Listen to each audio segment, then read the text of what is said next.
Assalamualaikum warahmatullahi wabarakatuh. Perkenalkan, nama saya Royan Dwi Saputra, mahasiswa jurusan Sistem Informasi Universitas Sriwijaya.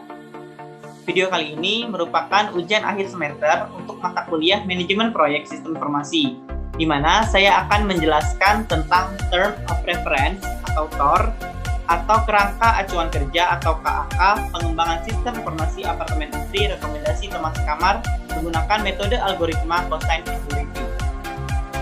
Yang pertama itu latar belakang. Apartemen industri sebagai fasilitas yang disediakan oleh pihak universitas memiliki berbagai kelebihan yang ditawarkan, seperti sudah tersedianya lemari, meja, kursi, koneksi, internet gratis, tagihan air dan listrik sudah termasuk dalam biaya sewa.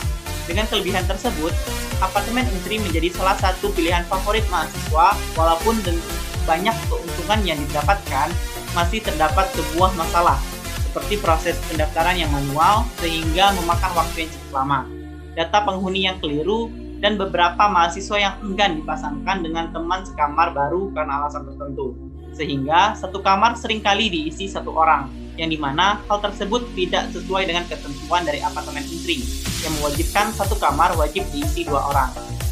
Selain itu, apartemen industri belum menyediakan media daring bagi para penghuni agar dapat menyampaikan aspirasi dan keluhan yang ada di apartemen industri. Dengan memanfaatkan teknologi informasi berupa sebuah sistem informasi yang merupakan suatu pengumpulan data terorganisasi beserta tata cara penggunaannya yang mencakup lebih jauh daripada sekedar penyajian, serta mengombinasikan sebuah algoritma cosine singularity atau sebuah algoritma untuk menghitung similarity atau tingkat kesamaan antar dua buah objek. Berdasarkan kecocokan dari pertanyaan yang akan diisi oleh calon penghuni apartemen sebagai data acuan rekomendasi yang kemudian akan diproses melalui perhitungan algoritma cosine singularity sehingga menghasilkan tingkat similarity paling besar antar penghuni. Berikutnya tujuan pengembangan proyek sistem informasi apartemen industri ini adalah untuk membantu mempercepat proses pendaftaran, menyediakan fitur pindah kamar, perpanjangan kamar, berhenti sewa, dan memberikan rekomendasi teman sekamar yang sesuai dengan jawaban atau kriteria penghuni, serta menjadi media untuk keluhan para penghuni apartemen industri.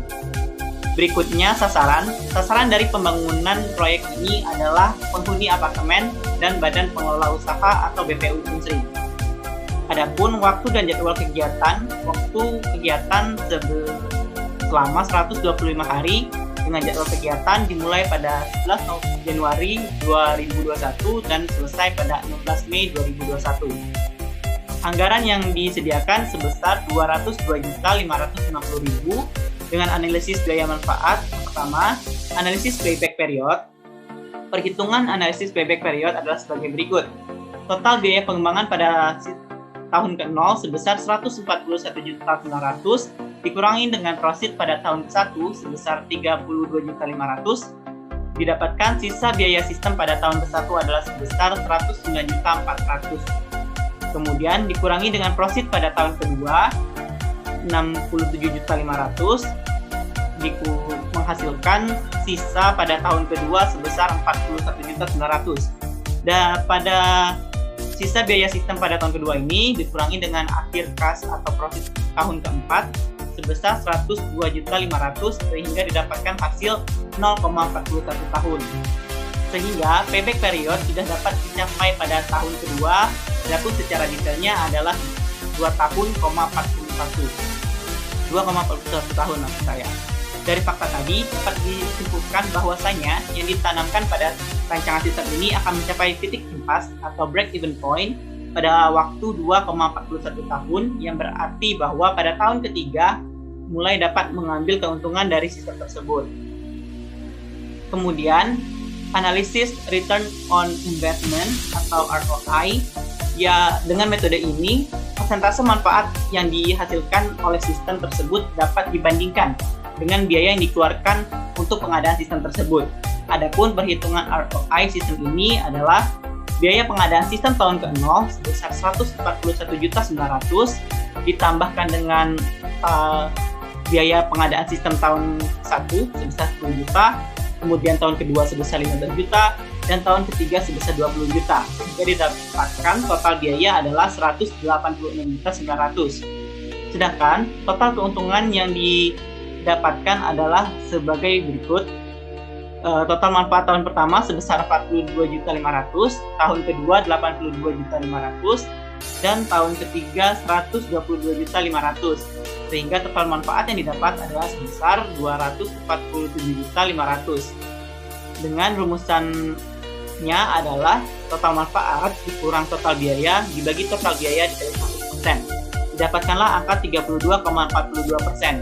Artinya, sistem ini akan memberikan keuntungan pada tahun ketiga dengan besar 32,42% dari biaya pengembangannya, sehingga sistem ini layak digunakan. Analisis yang ketiga adalah Net Present Value atau NPV dengan rumusan minus nilai proyek ditambah profit tahun pertama per 1 plus I persen pangkat 1, profit tahun kedua per 1 plus I persen pangkat 2, dan profit N per 1 plus I persen pangkat N. Apabila diaplikasikan pada penerapan sistem yang baru ini, perhitungan nilainya dengan tingkat bunga diskonto 15% per tahun adalah minus 441.900 ditambah 32.500 per 1 plus 0,5 pangkat 1 ditambah 67.500 per 1 plus 0,5 pangkat 2 plus 102.500 per 1 plus 1,5 pangkat 2 pangkat 3, sehingga didapatkan nilai NPV adalah 4.795.980,93 rupiah. Dari hasil perhitungan di atas dapat disimpulkan bahwasanya jumlah keuntungan yang diterima pada tahun ketiga apabila sistem ini diterapkan adalah sebesar 4.795.980,93 rupiah, atau NPV lebih besar dari 0. Maka proyek tersebut layak dilaksanakan. Kemudian yang terakhir adalah metode tingkat pengambilan internal atau IRR. Metode ini mencari tingkat bunga yang menjadikan jumlah sekarang dari tiap-tiap profit yang didiskontokan dengan tingkat bunga tersebut sama besarnya dengan nilai sekarang dari nilai proyek. Misalnya, tingkat bunga pertama ada 15% dengan NPV pertama 4.795.980,93 rupiah. Dengan I2 20%, berhitungannya adalah minus 141.900 ditambah 32.500 per 1 plus 0,2 pangkat 1 ditambah 67.500 per 1 plus 0,2 pangkat 2 ditambah 102.500 per 1 plus 0,2 pangkat 3. Maka untuk nilai NPV yang kedua adalah sebesar minus 8.624.537,04 rupiah, atau nilai NPV-nya negatif. Maka untuk mencari nilai IRR-nya adalah suku bunga pertama yakni 15% ditambah suku bunga kedua dikurang suku bunga pertama 20% minus 15% dikali nilai NPV tahun pertama yakni 4.795.980,93 dibagi hasil pengurangan antara NPV pertama dan NPV kedua yakni 4.795.980,93 dikurang dengan minus 8.624.537,04 rupiah. Maka didapatkanlah persentasenya sebesar 16,79%. Artinya, proyek ini akan menghasilkan keuntungan dengan tingkat bunga 16,79% per tahun. Apabila tingkat bunga pengembalian atau rate of return yang diinginkan 15% per tahun, maka nilai IRR yang didapat adalah lebih besar dari 15%. Dengan kata lain, proyek dapat diterima. Sekian penjelasan untuk ujian akhir semester mata kuliah Manajemen Proyek Informasi dengan pengembangan sistem informasi apartemen industri yang saya sampaikan. Terima kasih atas perhatiannya. Saya ucapkan wassalamualaikum warahmatullahi wabarakatuh.